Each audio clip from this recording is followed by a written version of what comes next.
Welcome to the Square Enix 2019 E3 conference review video. Wow. Right away, I want to say, wow, I did not think Square Enix would go from first to last. No, from last to first. From worst to first. Yes. Square Enix did a great freaking job, guys. Now, it's not over. Still have Nintendo next. So we'll have to compare them with Nintendo. But I will say, color me surprised. We have sort of the live stream here, and we can go through here. So right away, they knew. Here's the thing. Last year, Square Enix was so sad. It was so pathetic. It was just not good. It was very short. It was essentially a bunch of trailers. So I'm not sure what was going on there. And they opened right away with Final Fantasy VII. Yes. What do you think of Final Fantasy VII? I'm worried about the combat because it's not the combat that I know, but it looks really good because I like that you can slow things down, kind of get the turn-based stuff. But They have the ATB, the limit meter. I love that. So I'm hoping it's good and it doesn't look too much like 15 because I don't want 15's combat. Really? Yeah. That's they're trying to go for a more action one, except for this mode, tactical mode, where you can go in here where it's slowed down and you can assign multiple, actions in a single thing. Now, for people like me and Joe who have never played the turn-based JRPG original, Final Fantasy VII, I think this will appeal to a wider audience. Oh, for sure. It did, actually. It kind of makes me want to go and try it out. Mm-hmm. I mean, it's definitely westernized. It's a western type of fighting style that we're like accustomed. That looks so Well, cool. I mean, they've got, I'm sure this is going to do well in Japan as well. But yeah. I mean, we're just more used to games that are really action, fast-paced, stuff like that. So when I say westernized, it's like this is more fast-paced, action-y to appeal to, like American. Face. So here, the only thing that we're worried about is the episodic nature. Are they going to charge us $60 for episode 1 because this is such a large game? They know everybody's going to be excited about it. Is episode 1 going to be substantial for that $60? It could end up being a 10-hour thing, and then stay tuned for episode 2, and then you spend another $60. That's the worst case scenario. I didn't want to bring it up, but I had to bring it up because I am excited for it. I'm looking forward to it. We saw the back of Joe's head in this trailer, Wedge, which is the guy that looks like Joe in this game. So I don't know. I'm really looking forward to it. I'm glad they put it up front. They came out fucking guns a-blazing. Now, technically, this thing has been in development for a long time, so I think Square Enix is like, no, we can't hide it till the end. We got to really show this thing off. But it was a great move in presentation-wise. You had the developers themselves up there, the directors themselves up there talking about their game with the translator. Thought it was freaking great. The music is the same, too, which is really important because the soundtrack for the original game was so good. And then at least they teased that it's all going to be the same. Yeah. And then after this, they moved on to Life is Strange 2, I think was the next thing. Let me scan. They spent a lot of time on it because they knew that, people were very, very excited about it. No, so we had Life is Strange 2. Which is a game that I had not yet been able to, play. It's one of these episodic things. So I'm over here. I'm being a hypocrite. It's like, well, I won't play this one because it's episodic, but yet I will play Final Fantasy. But that's episodic. I don't know. I really probably just need to get up in Life is Strange 2 because I did like the Captain Spirit. So adventures of that. We made our own story. It was great. I think it's just a matter of I hate getting invested in a game and then getting bald because I have to wait another 3 or 4 months, and I'm like, fuck that, I'm not coming. And I wouldn't be too, against somebody saying, you know what, I'm not going to buy Final Fantasy Episode 1. I'm going to wait until Final Fantasy 7. All the episodes are out. That's when I play it. You can do that. Apparently, you said there's enough content to fill 2 Blu-ray discs. Did he secretly let us know that it actually... I'm doing my part. I'm doing my part, too. That's why we don't do it live. Did he secretly let us know that maybe there's only 2 episodes, right? Episode 1, episode 2, 2 discs. I don't want it to be like 6 episodes. You know what I'm saying? 3 discs. There needs to be 3 discs. Why 3 discs? 'Cause I the don't want origi- 3 episodes. I want 2 episodes. The original one came on 3 discs, and I loved it. All right, fine, but whatever. So they had some good boss battles. Now it wasn't the interesting boss battles of like Dragon's Dogma where you're climbing on stuff. However, there were enough cinematic scenes and unique boss sequences to where it was a pretty epic fight, and it looked interesting. I'm sorry for going back to it.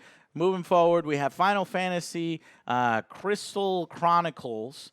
Let's see. Oh, then Miasma, right? Was that what Miasma? No. Shoot, no, that's not. So Was this one Crystal Chronicles? no, I think this is out of order. This guide is out of order. That's gonna be tough because I don't know what this is.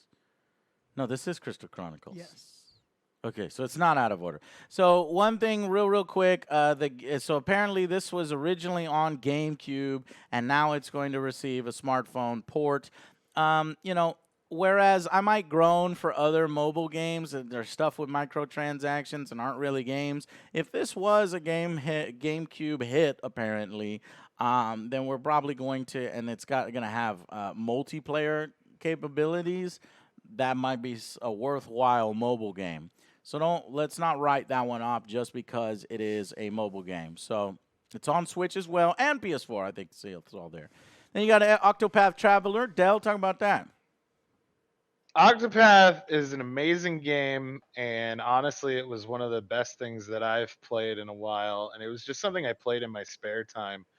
But just having like a bunch of different characters that have whole different stories that go all over the place, and you see like a converging storyline with just so many ways to play. I don't know. It was so unique too in the way they did it with like the visuals, where it's like cut out but not. It's still 8-bit, but it's cut out, and you've got like 3D that's represented through like kind of like a cardboard box type of thing. I don't know. It was awesome looking. But they're putting it on PC, and I think anybody that hasn't played it should try it because it's one of the best JRPGs I've played in like 10 years. Hell yeah! And if you're into JRPGs, basically this conference was fucking heaven for you. Or if you're into anime characters or anything like that, there was just nonstop all that there. Another sort of surprise is I love it when they announce, "Hey, check out this badass game," and it is available now. And that's what they did with this game here called The Last Remnant. This one's remastered, and it says it's out today. So I looked it up here. You got Last Remnant. Like, what is it on? I went to Steam. It was not on Steam. It's only available. It's available right now on Nintendo Switch and PS4. In case you were wondering what platforms that one is on. So yet another sort of classic remastered game that people might enjoy from Square Enix. Then we go on to Dragon Quest World Builders 2. What'd y'all think of this, Alex? It is not for me, but I understand that this is going to be huge for them. I think it combines all the things that the younger kids are going to love. They get the exploring and building, and so I think hopefully this is a big success for them. But I probably going to skip it. I've always been disinterested with Minecraft and sort of Roblox because it's like it's a sandbox without a purpose, without a story, without a sort of greater overall narrative. And I'm thinking that maybe here they're trying to provide that as well as refining on all those aspects. So surprisingly enough, I'm kind of excited about it. Not really to play it myself, but to wonder if my little stepbrothers are going to be playing it or cousins are going to be playing it. And then if they're like, "Joe, play this with me," then I'll be like, "All right, let me check this out." I'll play it. Or Dell's up for playing it. Maybe I'll play it with him. What do you think, Joe? I mean, shit, like, if you don't do it, I'll review it because I love games like this. I played Cube World. I played, what was that, Trove? I played a bunch of other things that are similar to this. And it's just a game where, as like an adult, you can play it with zero stress or trying to give a shit. And it's just something that kills time. And you're like, oh, that's cool. That's neat. Yeah. This is something to do. And since you could do it with 3 other friends, you could just do stupid crap with 3 other friends in games like this. And honestly, half the fun is just messing with each other. And what's cool is I'm looking at the animations, and the fight animations are good, and it looks like there's like little quests to go on. And you could build yourself little. Well, of course you could do that in all the games, but it just looks interesting, right, Joe? Yeah, it's a little farm simulator. You get to work.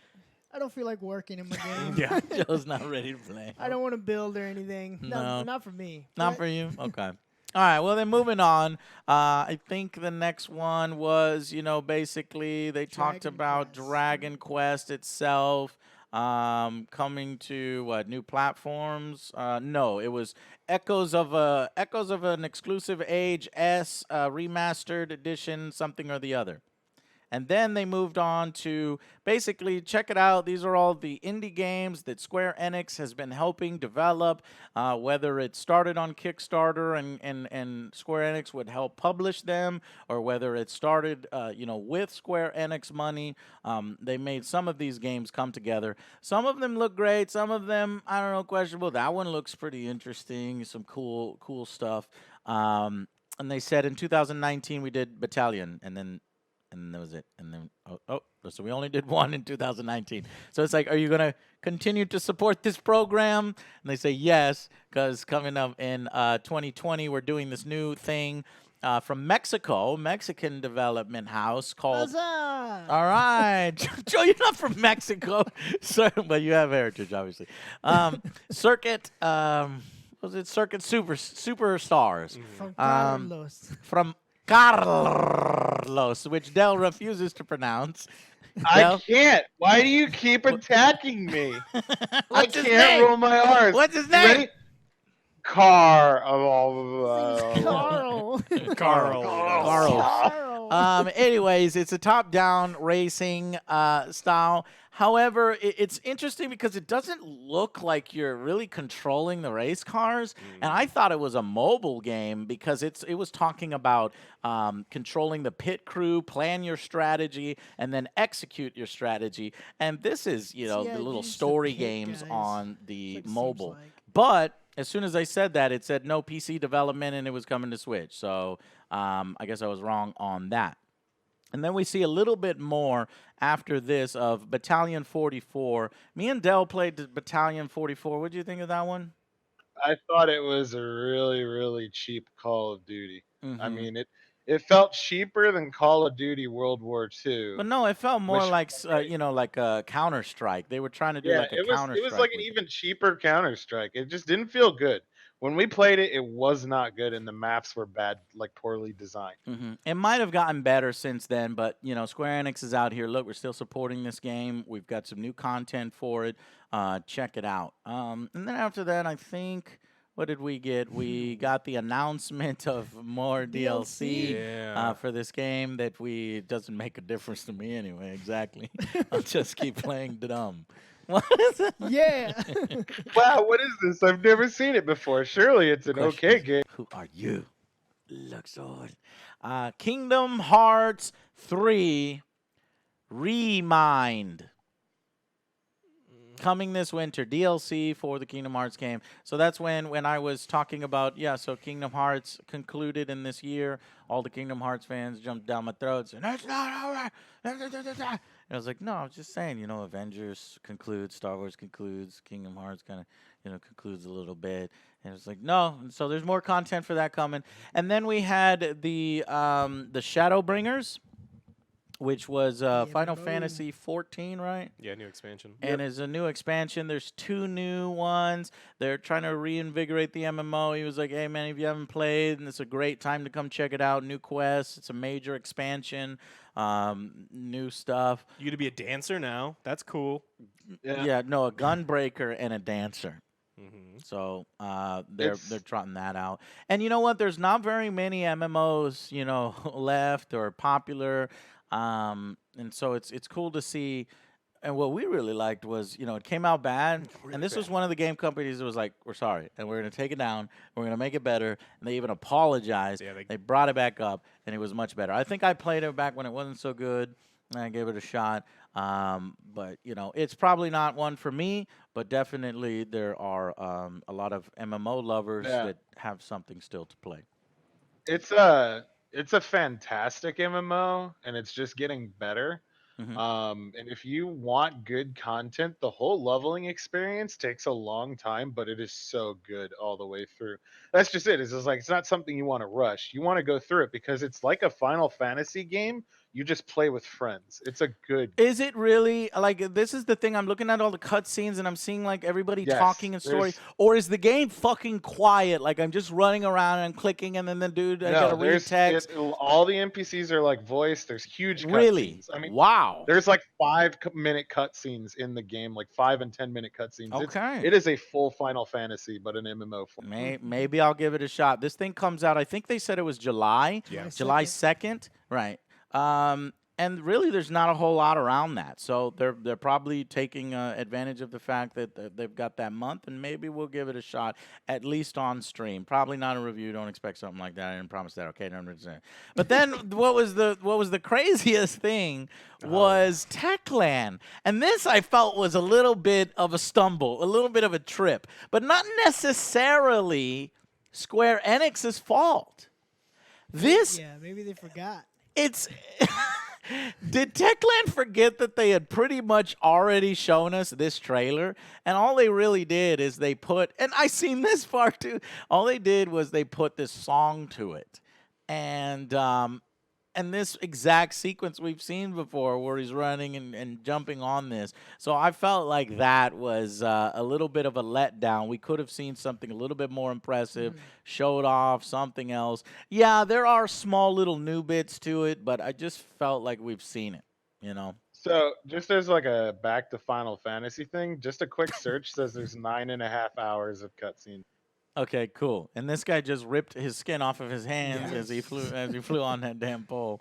And then after that, we've got some more RPG classics. Like I said, if you're a huge fan of JRPGs, Is this the salsa game? you're in heaven. Yeah, we had the Salsa game, and then we had the Saga Grave. So there was Romancing Saga 3 and Saga Scarlet Gate. It's not salsa. No, you show them on the screen. It says It's, salsa. no, it said there it is. Salsa. That It says salsa. Romancing salsa. That says salsa. That No, says that salsa. says Yeah, saga. that is There's the salsa. G. Where do you sing? Show me.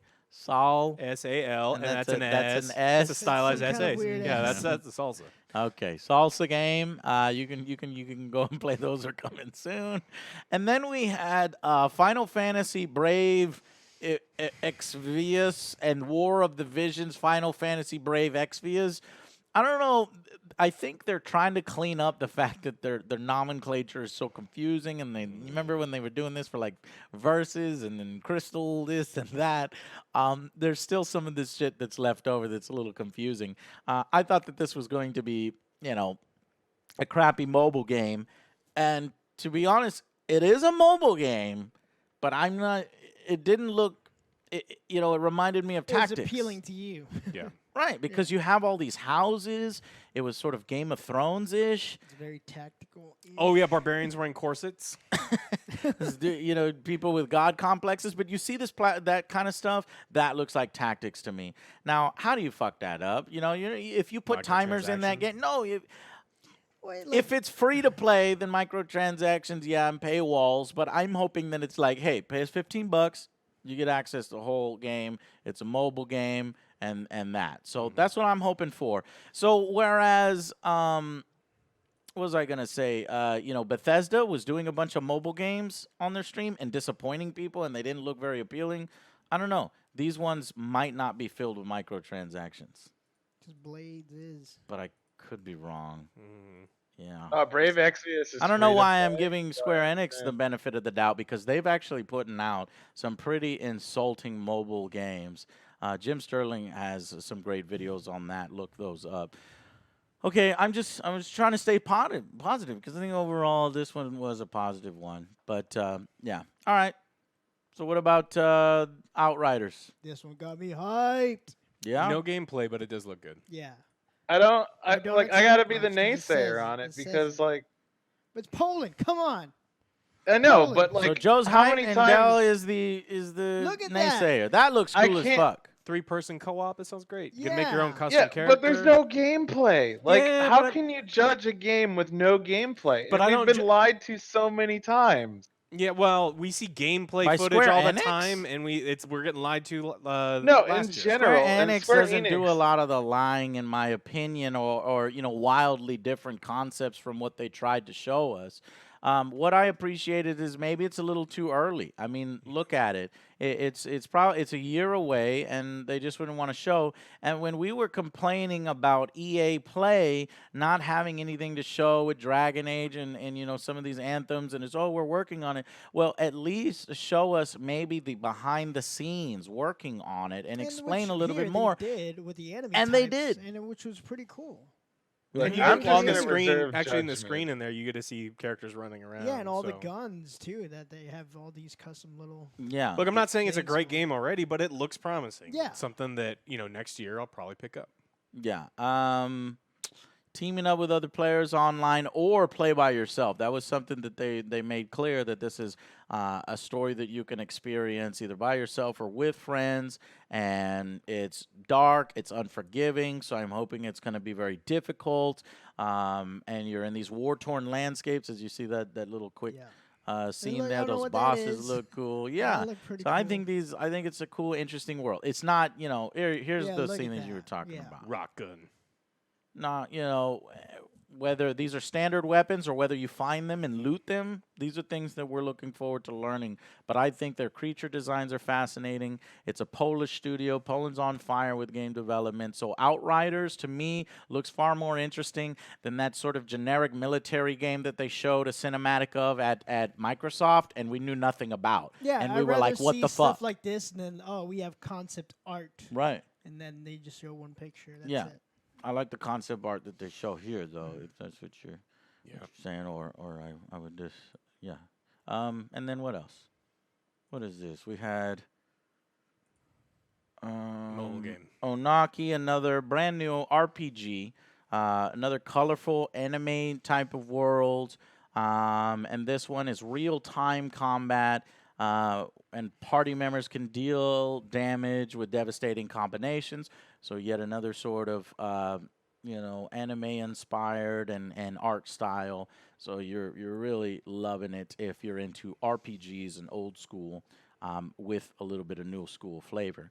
And then, surprisingly, they did Final Fantasy VIII remastered. But not remastered in the way that Final Fantasy VII is remastered, or is this what we're getting? I think they did release a Final Fantasy VII remaster a couple years ago. So they're doing the Final Fantasy VIII remaster Yeah. in the previous remaster. Oh, it's a remaster, not a remake. Yes. Okay, so Final Fantasy is called Final Fantasy VII Remake.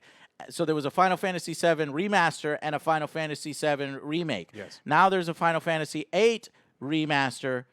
Will there maybe be a Final Fantasy VIII remake? No. You lost me. No. No, there's no way. No way? Wow, is this game shit, guys? It's not shit. It's just not iconic. Like the Yeah. meme for years is the only time Square is going to revisit Final Fantasy VII is when they ran out of money. And guess what? Last year they ran out of money. So, Okay. although Well- they've been working on Final Fantasy VII for 5 years. So, Right. And then finally, and I think, so by now I had felt with all the gameplay, with all the passion, with the new IPs, with the exciting titles and starting big and then holding throughout, that Square Enix had pretty much already won Compared or to- they were yeah. winning compared to some of the shit that we've seen Yeah. from EA, Bethesda, even a little bit of Xbox. Xbox would probably, and Ubisoft. But they put the nail in the coffin, in my opinion, when they showed off Avengers. well, they finished strong, and none of the other guys finished strong. Nope. Mm-hmm. And that's Ubisoft literally just like cut off. They didn't even say anything to wrap All right, up their bye-bye. conference. They just- Yep. So in this one, it's cool. I'm really hoping that when you play as Iron Man, that you get the feeling of Anthem, because that's the one thing that Anthem did right is Yeah, flight. that's exactly what it felt like. Yeah, and taking off, and then, but you realize that you have to design levels knowing that Iron Man and Thor can fly.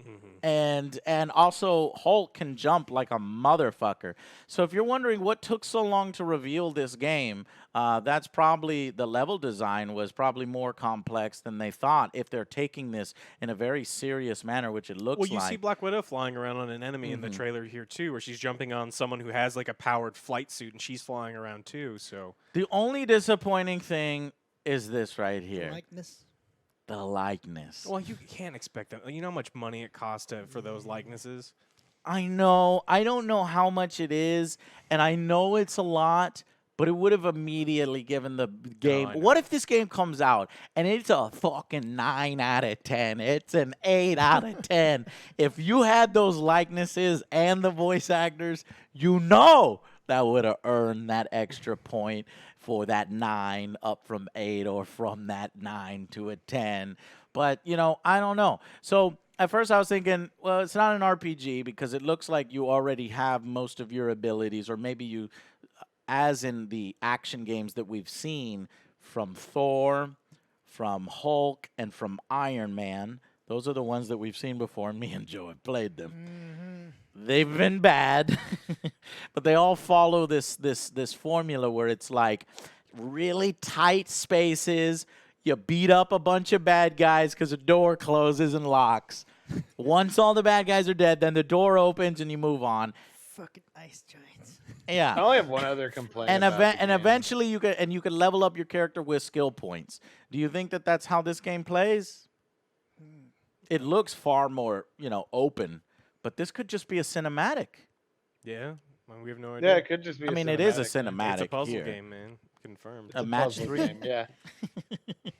My only complaint is about their storyline. Yeah. Like, how many times is that stupid trope of everyone's against us, we had to disband the team? Like, it's played out in so many movies, like X-Men, Avengers.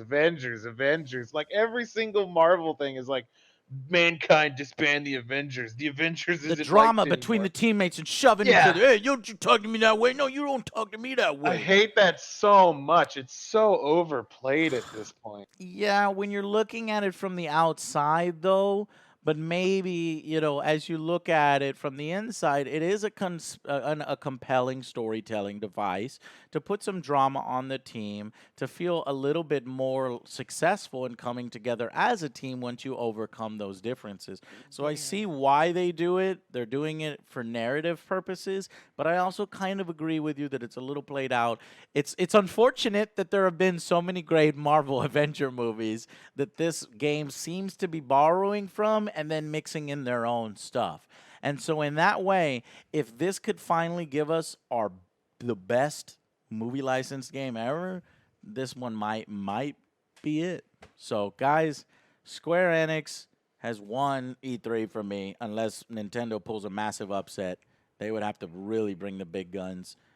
Let's go ahead and start. Alex, what are you giving let's go with final verdicts. What are we giving here? 8. I like that they started strong, they Yep. finished strong. There were some things in the middle. There were some mobile games I don't care about, some JRPGs that I don't care about, and I don't care about Minecraft. So there were some things that really prevent it from getting a 10 out of 10. The things that really had going for it, though, it was an hour and 15 minutes long, which is great. It didn't drag on like some of the other ones, you know, 3-hour EA.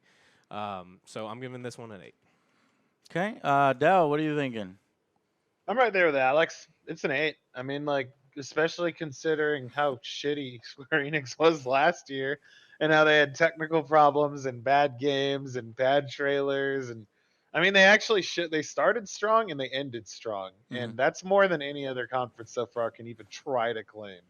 So, I mean, that alone, plus the games, and then like their number one game, they were like, here's 25 minutes of stuff about it. Even Star Wars didn't put that much effort in, and they just kept going and going with Final Fantasy, and I liked it. So Okay. Square Enix is an 8, solid 8, easily. Joe, what are you thinking? Ocho. Was I'm gonna this give it an Ocho out of 10. I really enjoyed the presentation. I want to check out Final Fantasy now, and I'm hyped for Outriders. Outriders? Yeah. Pretty hyped for that one too, and the Avengers. And they showed off a lot of games, and some mobile games, but still pretty enjoyable to watch, man. I liked it. What made you like this one more than say Ubisoft? Because we just saw Ubisoft. This one wasn't as cringy as the other ones. Some of them were like very, very cringe. It's like And the it's- abrupt ending. Yeah. Ubisoft just like they just ran out of stuff and they're like, all right, camera's off, and then just walked away. There were several will say- times where I thought that this conference would end just because their last year's conference was so bad. So I'm also going to give it an 8 out of 10. It's probably a 7, but I'm giving it an 8 as a bonus because of the fact that they got things came together. back. They Yeah. got their shit together. They went from from last to first, got their shit together from 0 to hero, and literally with ending on in Avengers. And they did a great job, and I like giving props to, underdogs. I can't believe it, but it seems like this has edged out Xbox. Now we're going to go and refilm the Xbox One and give our verdicts there. So it's probably up there between this one and Xbox, but honestly, for my money, I think this one's better than Xbox. But there's still Nintendo, so forgot about Nintendo. So anyways, great showing from Ubisoft. Thank you guys so much for watching. We shall see you on the next Angry Joe Show. Bye, guys.